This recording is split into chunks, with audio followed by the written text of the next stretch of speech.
મોરિશિયસના પ્રધાનમંત્રી નવીન ચંદ્ર રામગુલામે ઉપરાષ્ટ્રપતિ સીપી રાધાકૃષ્ણન સાથે કરી મુલાકાત. રાજઘાટ ખાતે મહાત્મા ગાંધીને પાઠવી શ્રદ્ધાંજલિ. રાષ્ટ્રપતિ દ્રૌપદી મુર્મુ સાથે યોજશે બેઠક.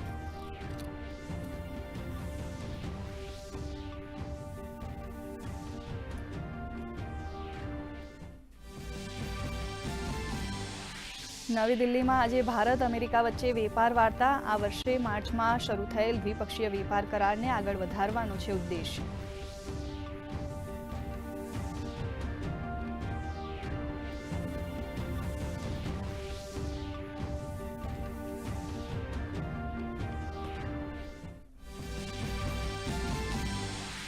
ઉત્તરાખંડમાં ભારે વરસાદ બાદ સર્જાયેલ પરિસ્થિતિની પ્રધાનમંત્રી અને કેન્દ્રીય ગૃહમંત્રીએ મેળવી જાણકારી.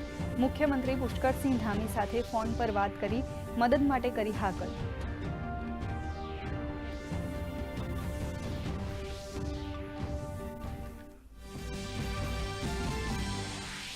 હિમાચલના શિમલા અને મંડીમાં ભારે વરસાદથી જનજીવન પ્રભાવિત. કેટલીક નદીઓમાં ભારે પૂરની સ્થિતિ. લોકોને સાવધાની રાખવા સલાહ.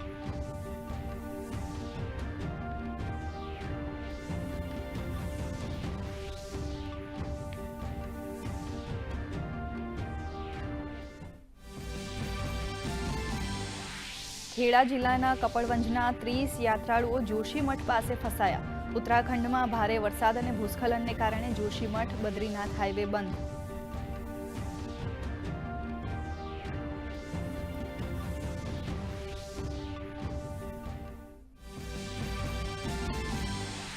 પ્રધાનમંત્રી નરેન્દ્ર મોદીના જન્મદિવસ નિમિત્તે રાજ્યમાં સેવા દિવસની ઉજવણી. રાજ્યભરમાં યોજાઈ રહ્યો છે નમો કે નામ રક્તદાન મેગા બ્લડ ડોનેશન કેમ્પ. તો સ્વસ્થ નારી સશક્ત પરિવાર અભિયાન અંતર્ગત આરોગ્ય ક્ષેત્રે મહાઝુંબેશની કરાશે શરૂઆત.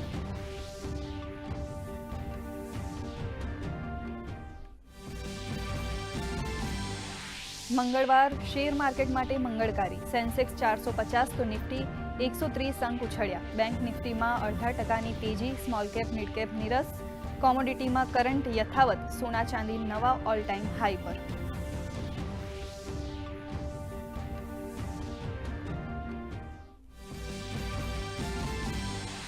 સ્પીડ સ્કેટિંગમાં વિશ્વ સ્તર પર ભારતની ઐતિહાસિક સફળતા.